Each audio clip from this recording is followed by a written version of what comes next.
श्याम सीताराम सीताराम कहो प्यारे मोर मुकुट मुरली वाले राधे श्याम कहो प्यारे मोर मुकुट मुरली वाले। हम भैया तुमको आज सबको राधे राधे मेरा सबके लिए अच्छे अच्छे कथा का लाते हैं बताते हैं। ज़्यादातर औरतों के व्रत त्यौहार सबके अच्छे लगे तो लाइक और चैनल को सब्सक्राइब से ज़रूर कर दिया करो, जिससे हम अच्छी आपको ऐसे ही कथा डालते रहें। आज हम बताएंगे आपको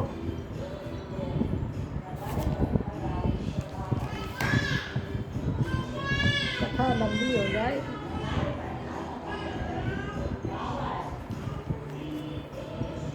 यदि किसी के सांपदा का उजमन हेडिंग है सांपदा का उजमन। अब कहीं कहीं अपने यहाँ अलग त्यौहार होते हैं, हर जगह के बताते हैं तो वहीं कुछ मना।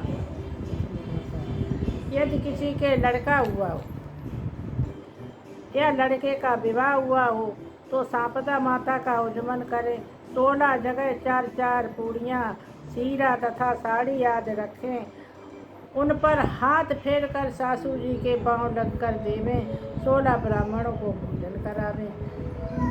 अब हम ये तो थी विधि, अब हम कथा बताएंगे।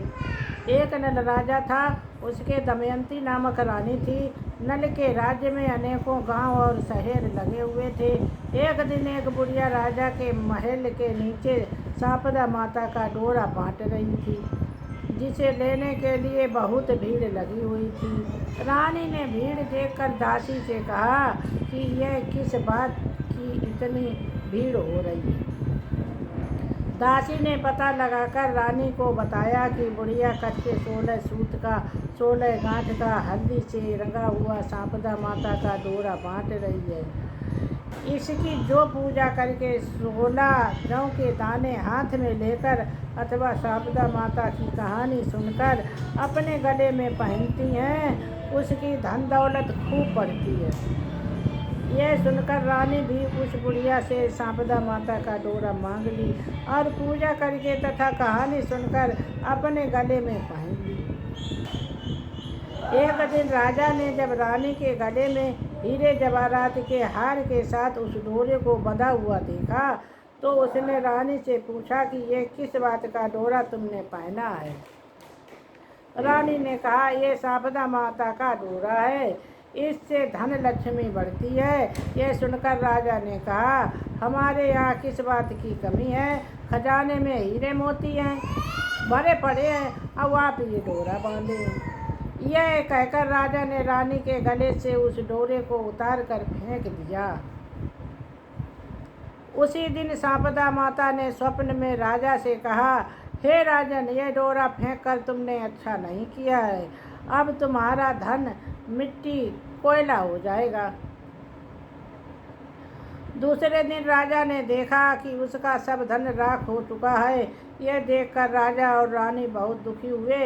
ये इतने निर्धन हो गए कि उनके पास खाने तक को कुछ न रहा भैया। तब राजा ने रानी से कहा कि कहीं दूसरे शहर में चला जाए।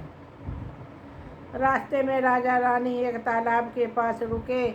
तब राजा ने रानी को एक तीतर लाकर दिया और कहा, इसे पका लो, मैं अभी आता हूँ।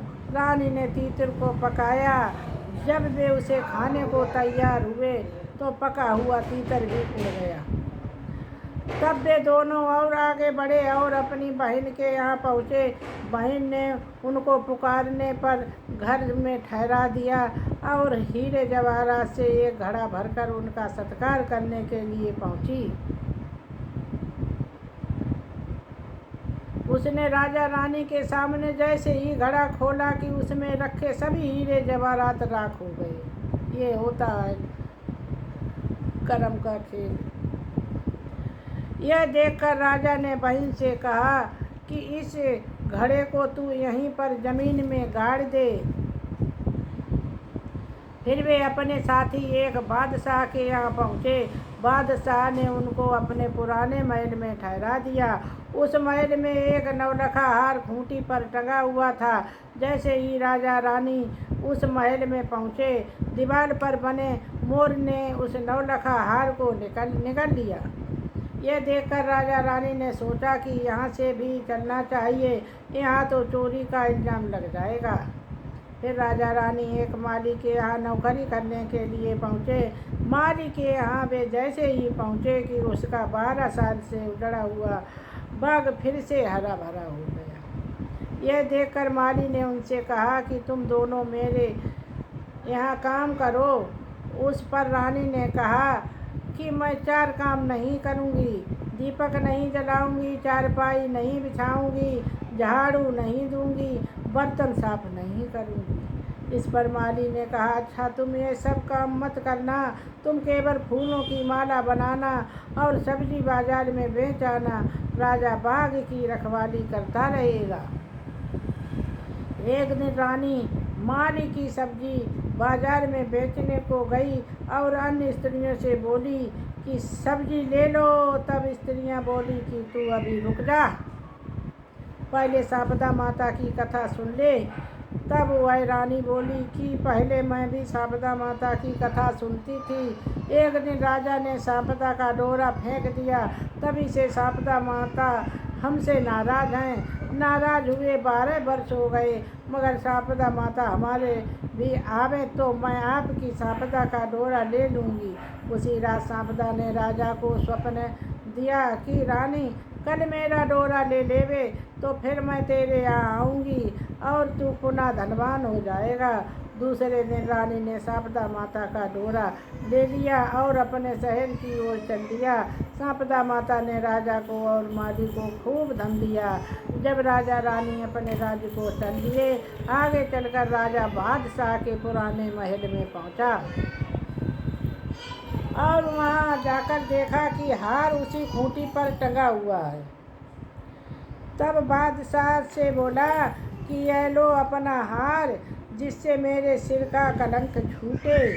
इसके बाद फिर वे राजा रानी अपनी बहन के घर पहुँचे और उस रात गड़े हुए घड़े को जमीन से निकाला तो देखा कि उसमें हीरे जवाहरात भरे हुए हैं। उस घड़े को अपनी बहन को देकर बोले कि अब फिर हमारे दिन अच्छे हो गए हैं। इसके बाद वे तालाब के पास पहुँचे तो पका हुआ तीतर उड़ गया था, वह भी पड़ा हुआ मिला। इसके बाद वे अपने महल पहुँचे तो देखा कि जो धन राख हो गया वह फिर से पहले जैसा हो गया। इसके बाद एक दिन रानी ने शारदा माता का पूजन खूब धूमधाम से किया। हे शारदा माता, जैसे तूने राजा रानी को धन दिया, वैसे ही सबको धन दौलत देना, सबके दिन अच्छे करना। बोलो राधे राधे राधे। श्रीमन नारायण नारायण नारायण भजबन नारायण नारायण नारायण। बोलो